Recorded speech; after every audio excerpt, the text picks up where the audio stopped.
Antes de começar a oração desse vídeo, quero deixar aqui no primeiro link da descrição um e-book com 10 passos importantes de como você ter uma família abençoada e estruturada, filhos bem educados e as finanças organizadas.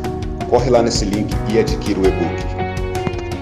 A reflexão de hoje está no livro de Lucas, capítulo 23, dos versículos 50 ao 53, que diz o seguinte: Havia um homem chamado José de Arimateia, membro do conselho, homem bom e justo, que não tinha consentido na decisão e no procedimento dos outros. Ele era da cidade de Arimateia, na Judéia, e esperava o reino de Deus. Dirigindo-se a Pilatos, pediu o corpo de Jesus. Então, desceu, envolveu num lençol de linho e o colocou num sepulcro cavado na rocha, no qual ninguém ainda fora colocado. É interessante a história desse personagem, José de Arimateia, porque ele é relatado nos 4 evangelhos. Ele é relatado no livro de Mateus, que ele era descrito como, na verdade ele foi descrito no livro de Mateus como um homem rico e também era discípulo de Jesus. No livro de Mateus diz que ele era senador e era um homem muito honrado no meio da política. No livro de Lucas descreve que ele é um homem bom e justo, como nós acabamos de ler. E no livro de João diz que José de Arimateia era discípulo de Jesus, mas que ele era aquele discípulo que andava ocultamente, ele não revelava quem ele era, ele não demonstrava de fato quem ele era e em quem ele acreditava.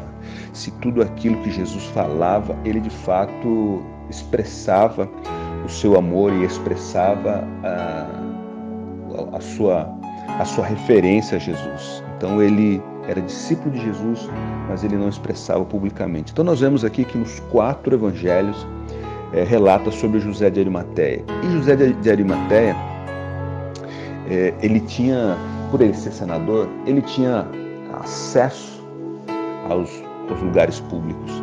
Então quando Jesus foi crucificado, e segundo a cultura, quando um condenado ele era crucificado, ele na verdade ele não tinha direito a ter um enterro digno. O que ele fazia? Era retirar do corpo da cruz e colocava ele em qualquer lugar para que ele fosse comido pelos animais.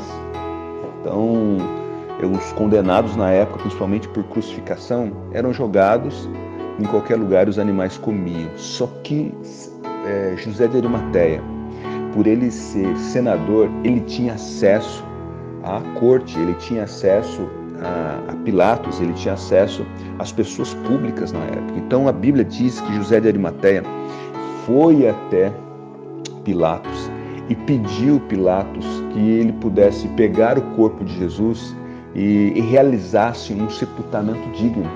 Assim como nós hoje quando nós morremos fisicamente, nós não podemos ser jogados em qualquer lugar, ou seja, precisamos de um enterro, Você é colocado num caixão, levado a um cemitério, velado, o corpo é velado para que depois ele seja enterrado.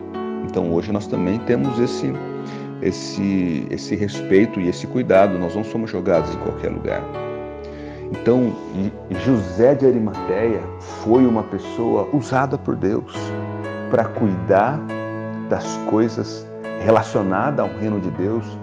Imagine só se José de Arimateia não fosse até Pilatos e pedisse o corpo dele. Provavelmente Jesus também teria um enterro desonroso, um enterro onde o corpo dele seria jogado em qualquer lugar e poderia ser comido pelos animais. Mas Deus já preparou tudo. Então José de Arimateia foi uma pessoa que foi colocada lá e que ele era discípulo de Jesus. Ele seguia Jesus, ele ouvia as coisas de Jesus e ele lutava pelas coisas do reino naquela época. No entanto que a Bíblia fala que ele esperava o reino dos céus, Ele esperava o reino de Deus. Então ele era uma pessoa que ele esperava o reino de Deus ser estabelecido na terra. E essa palavra eu estou trazendo porque nós estamos chegando próximo de uma eleição e precisamos tomar algumas decisões importantes, escolher quem de fato será aquela pessoa que irá nos representar no governo, aquela pessoa que irá nos representar lá, seja no legislativo, no executivo, no judiciário. Então, são pessoas que estarão representando a nossa república. Então, é importante que você tenha consciência, meu irmão, minha irmã, em quem de fato você vai votar. Que você vote no melhor, mas que seja aquele melhor que compactua ou que acredita nos mesmos princípios e nos mesmos valores que você acredita.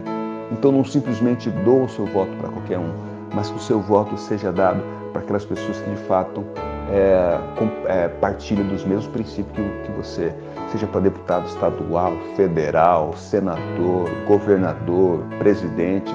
Então, que você para e pensa. É importante que tenha pessoas que acreditam nos mesmos princípios e valores lá, para que não seja deturpado tudo aquilo que acreditamos. Eu quero ler aqui para você: assim como naquela época a intervenção política de José de Arimateia garantiu um direito a Jesus, hoje ela também é necessária. No Brasil, por exemplo, tramitam inúmeros projetos de lei com o objetivo de atacar a fé cristã. Muitos políticos da atualidade, em vez de lutarem por causa do Evangelho, fazem o contrário, tentam barrá-la. E se não houver pessoas na política como aquele senador, ou seja, José de Arimateia, quem impedirá o avanço de sugestões que deturpam os valores e ferem as famílias para propor as que edificam a sociedade? Então, que você tenha consciência, que você vote consciente. Eu quero orar para que Deus abençoe a sua vida, a sua casa, a sua família, e que vocês tomem a melhor decisão nesses dias. Pai, em nome de Jesus, coloco nas tuas mãos essas pessoas que estão vindo essa oração agora, Pai. Que o Senhor possa abençoá-las, consagrá-las, santificá-las. Que o Senhor possa trazer a elas, ó Pai, a revelação divina da tua parte, daquilo que a tua palavra nos ensina. Que nós, ó Pai, não trocamos ou que nós não possamos negociar os nossos princípios, os nossos valores, ó Pai. Que os nossos princípios, os nossos valores sejam estabelecidos, ó Pai, acima de qualquer situação, ó Pai, que venha contra os nossos princípios e os nossos valores. E que nós possamos, ó Pai, colocar pessoas lá, seja no poder legislativo e no executivo, Senhor, pessoas que partilha, Senhor, dos meus princípios, dos meus valores, que nós possamos, ó Pai, ter a consciência, que nós possamos colocar pessoas como José de Arimateia, que tem acesso a todas as esferas da sociedade, ó Pai, que possam nos representar nesse governo, ó Pai, de uma forma sábia, de uma forma inteligente. E quem estiver lá, ó Pai, quem for eleito nessa eleição, assim como a tua palavra diz em Romanos 13, toda autoridade é constituída por Deus. Quem o Senhor permitir que esteja lá, Senhor, que seja pela sua vontade, que seja pela tua graça, que seja pela tua autorização e que seja pela tua bênção, pela tua afirmação, ó Pai. E eu peço a Deus, em nome de Jesus, venha abençoar a nossa nação, venha abençoar o Brasil, venha abençoar as pessoas, venha abençoar a população, ó Pai. Que nós possamos nos posicionar mesmo, ó Pai, contra as coisas malignas, contra as coisas do inimigo, contra as coisas, ó Pai, que venha deturpar e venha contra os nossos princípios e os nossos valores, Pai. Eu peço a tua bênção e a tua graça sobre a nação brasileira mesmo, Pai. Em nome de Jesus. Amém e amém.